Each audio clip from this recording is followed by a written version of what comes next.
కృషి చేస్తాను. సరే, ఇదంతా ఏలూరు కాన్స్టిట్యున్సీ నుంచి కొంచెం బ్రాడ్గా వెళ్దాం. ఓకే. ఏపీ పాలిటిక్స్ గురించి మీకు ఎంత అవగాహన ఉంది అనేది మీరు ఎంతవరకు స్టడీ చేస్తున్నారు? పవన్ కళ్యాణ్ ఎఫెక్ట్ ఇప్పుడు నేనైతే జీరో అనుకుంటున్నానండి. పవన్ కళ్యాణ్ గారి ఎఫెక్ట్ జీరో అనుకుంటున్నాను. ఎందుకంటే మేము ఇంత వైఎస్ఆర్ కాంగ్రెస్ పార్టీ ఇంత స్ట్రాంగ్గా ఉంది కాబట్టి అపోజిషన్ అందరూ కలవడం జరుగుతుంది. అపోజిషన్ పార్టీస్ సిపిఐ, సిపిఎం అన్ని బ్యాక్ హ్యాండ్లో కూడా అందరూ ఒకటవుతున్నారు. కాంగ్రెస్ సహా షర్మిలా గారితో సహా అందరూ ఒకటవుతున్నారు. సో నాకు అర్థమవుతుంది ఏంటంటే వాళ్ళు వీక్గా ఉన్నారు కాబట్టి వాళ్ళందరూ కలవడం జరుగుతుంది. అంటే ఇక వెస్ట్ గోదావరిలో పర్టికులర్గా కాపుల ఎఫెక్ట్ చాలా ఎక్కువగా ఉంటుంది. కులాలు వద్దనుకున్నా కూడా కులాల గురించి డిస్కస్ చేయొద్దు అని అనుకున్నప్పటికీ దాని ఎఫెక్ట్ ఇప్పటికీ అనివార్యంగా ఉంది. సో ఆ కాపు ఓటు బ్యాంక్ అంతా కూడా జనసేన పొత్తులో భాగంగా తెలుగుదేశం పార్టీకి వెళ్తుంది.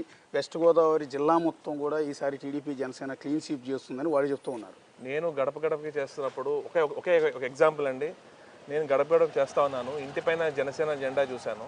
అయినా కూడా ఇంట్లోకి వెళ్ళి వారికి ఏమేమి పథకాలు వచ్చినాయో నేను చెప్పడం జరిగింది. అయితే ఆవిడ కన్నీళ్ళు పెట్టుకుంటున్నారు. అదేంటమ్మా ఎందుకమ్మా కన్నీళ్ళు పెట్టుకుంటున్నారంటే, ఈరోజు నేను కరోనా టైంలో నాకు కరోనా వచ్చింది, నా వ్యాపారం చేసుకోలేకపోయాను నేను. కానీ నేను బతుకున్నాను, నా పిల్లలకి ఫుడ్ పెట్టానంటే అది జగన్మోహన్ రెడ్డి గారి వల్లే అని చెప్పడం జరిగింది. కానీ మా ఇంట్లో పిల్లలు పవన్ కళ్యాణ్ జనసేన అంటారు, కానీ నేను మాత్రం జగన్మోహన్ రెడ్డి గారు నా తమ్ముడు లాంటి వారు అని చెప్పి ఆవిడ కన్నీళ్ళు పెట్టుకోవడం జరిగింది. అంటే దీన్ని బట్టి మనం అర్థం చేసుకోవచ్చు. ఇప్పుడు పవన్ కళ్యాణ్ గారు ఏదో పిల్లల్ని రెచ్చగొట్టి దాని మీదే డిపెండ్ అవుతున్నారు తప్ప, ఏ రోజైనా మేము వస్తే ఇది మంచి చేస్తామని చెప్పి ఏ రోజు జనసేన పార్టీ చీఫ్ చెప్పలేదు. కానీ ఈ ఎగ్జాంపుల్ మనం అర్థం చేసుకోవచ్చు. కాపులందరూ జనసేన పార్టీకి ఓటేస్తారంటే అది అసలు కలే.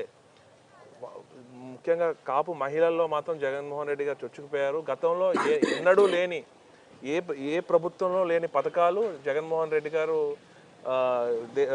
ఈ రాష్ట్రంలో ఇవ్వడం జరిగింది. అలానే నెక్స్ట్ ఇంకోటి, అదే మీ పార్టీ అధినేత